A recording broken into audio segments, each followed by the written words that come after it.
Unlike the famous lost cities of history that had been raided by natural phenomena, like the city of Pompei and Babylon, the city of Thonis-Heracleion is not very well known to most people.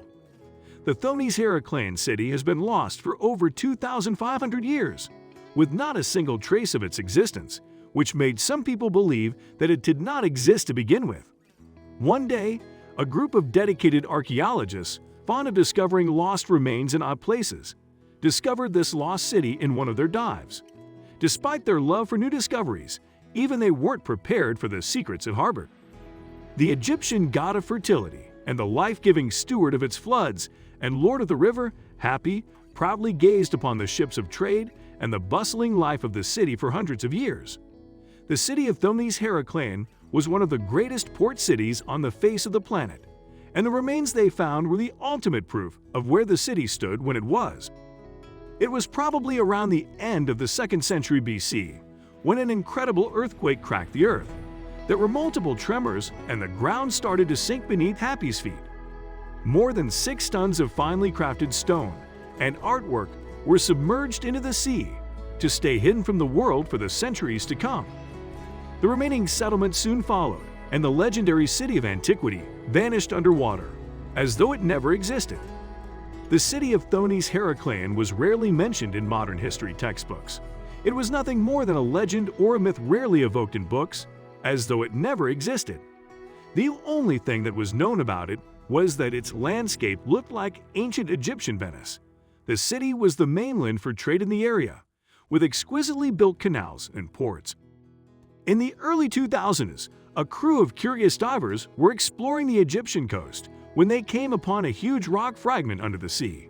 Intrigued by it, the divers decided to bring it with them to the land and make further studies on it to see its origin. After they performed their tests and analysis, they found out that it was actually a fragment of the statue of Hapi, covered with sea salt, but despite the age and the fact that it was submerged underwater, it was still intact.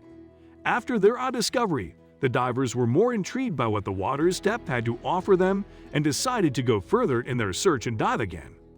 In their second dive, they ended up finding 6 more fragments. On their quest for more fragments, more objects were found. The researchers were ecstatic. Their finding could be the city of Thonis-Heracleion they had been looking for. Archaeologists decided to carry on their quest and find this lost city and prove to the world that it was not just a myth. They first started by screening the area of the Abu Qur Bay off the coast of Egypt for years, and finally, their dedication paid off.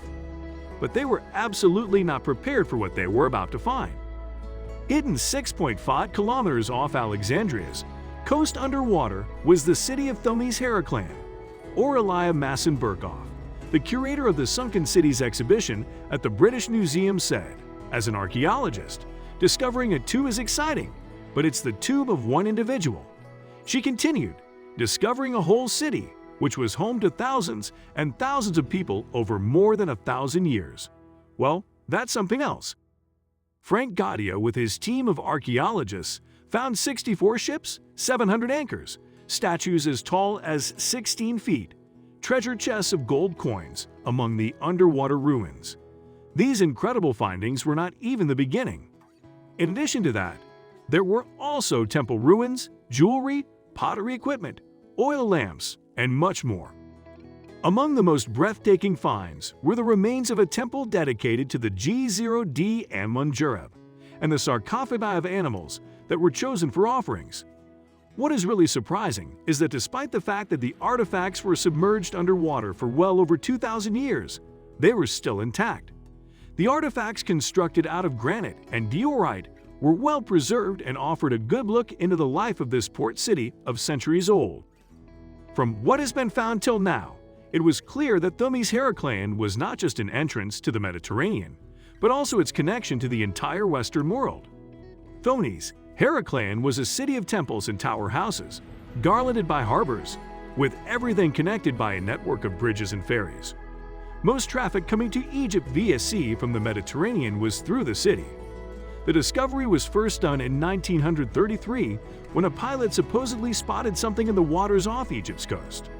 By the end of the 20th century, The European Institute for Underwater Archaeology had sent a team to find the lost city. The diving team actually took years to chart out maps, and a lot of technological aid was taken as the visibility in the waters was low.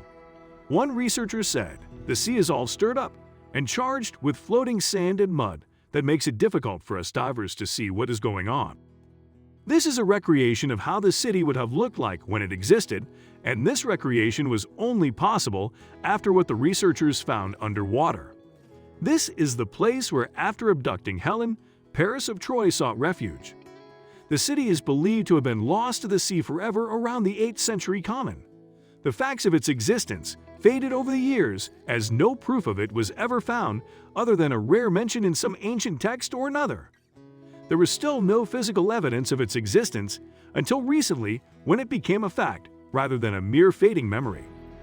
The magnificent findings you will see in the next pictures are nothing but a small part of what the diving team discovered. It actually took Frank Gaudio and his team over 13 years to carry out the entire operation of excavating. They had to emerge an entire city submerged underwater. However, their finding was definitely worth the time and effort, as the objects they found there are pure pieces of art. Their work literally paid off, as they actually stumbled across a lot of gold under there, an additional proof of the wealth of the long-lost city. What is surprising about the statues they found is that despite being submerged underwater for thousands of years, they were still intact as they were above ground when the city was still standing. The Egyptians were excellent constructors and craftsmen who used materials that were long-lasting and had stood the test of time. Discovering was one thing, and carrying out the excavation whole another. The statues weighed tons of kilos, and carrying them to the surface took a larger team than the crew who first did the excavation. Seeing a city submerged underwater and bringing it back to land to recreate it are two different experiences. One lucky man to have seen this is Frank Gaudio, the team lead who made the discovery of the lost city and brought back a myth to life. In the picture above, he can be seen examining with awe a statue of a pharaoh. A huge natural disaster must have happened to lead an entire city to sink in water with no traces of its existence. If it was indeed an earthquake, it did manage to destroy some artifacts and shatter some statues. The stele you see in the picture below was actually discovered broken in 17 pieces. The divers were lucky enough to find them all and managed to piece them all together like a puzzle. One of the most incredible discoveries made was the statue below. The statue you see is a red granite statue that weighs more than 4 tons. It was found near the huge temple of Heraclan. Coming across these statues in almost intact condition was a miracle for the divers. It was as if they struck gold, and more was to be found. This magnificent statue is the representation of a Greco-Egyptian queen that is carved in dark stone. No one could have thought that the legendary city, which had been almost lost from history, would resurface in such glory. Getting this heavy steel out, which the diver Frank Gaudio is pointing at in the picture above, was a tedious task for the divers. Digging a little more into history, researchers found that around 370 before Christ it was ordered to be built by Nectanebo I. This bronze oil lamp, almost into the same condition it was when it was used on the surface, was quite an amazing discovery for the divers, as it is as old as 2nd century before Christ. The discoveries of statues seemed endless, each discovery led to others. The city was obviously very religious, as only more pharaoh statues were found, just like the one above, which measured more than 5 meters. This is how the divers struck gold. Somewhere in the south of the city, the archaeologists team found this gold plaque with Greek engravings. The closest guess has been that this is King Thonis-Heracleion. Osiris was the god of the underworld, the afterlife, and rebirth. This picture shows a bronze statue of him bearing his crown to wield his power. If it is looked at closely, you'd notice that the eyes of the statue are gold-plated.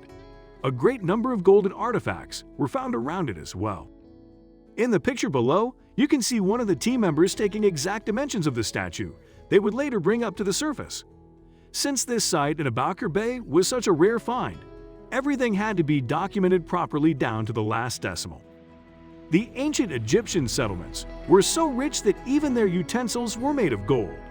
In the picture above, you can clearly see a dish made out of gold, which was used for the purpose of serving and drinking.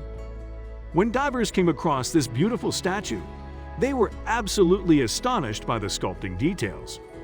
However, a debate had to occur among archaeologists, as it's always the case.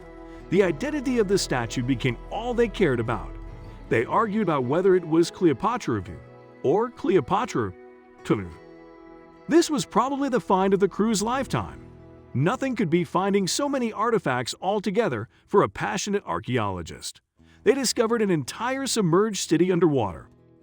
It's not every day that you hear of an entire lost resurfacing, which is why the news has attracted historians and archaeologists from around the world. What is even more surprising is that even after being buried underwater for thousands of years, the city was almost untouched. Nothing seemed to have been lost or moved. Everything came together nicely. It was sitting underwater waiting for the day it would come to life again. The picture above depicts the granite statue of Hapi, which is among the few statues of its size from the ancient past to have been discovered in unscratched condition, as if it hadn't been there for thousands of years, submerged under salty water and all kinds of ocean tides. An entire museum can be made for the city of Thonis-Heracleion, a big one. Massim Berghoff, one of the researchers involved in the project, said, "My hope is that future discoveries will enable us to shed more light on the lives of ordinary people. We hope to find out more about an entirely new civilization too." This grand discovery makes one wonder what other hidden lands and lost cities could be out of human sight, waiting to be discovered by a curious team of explorers, and feeds the hope of finding other lost cities that were long believed to be nothing but myths.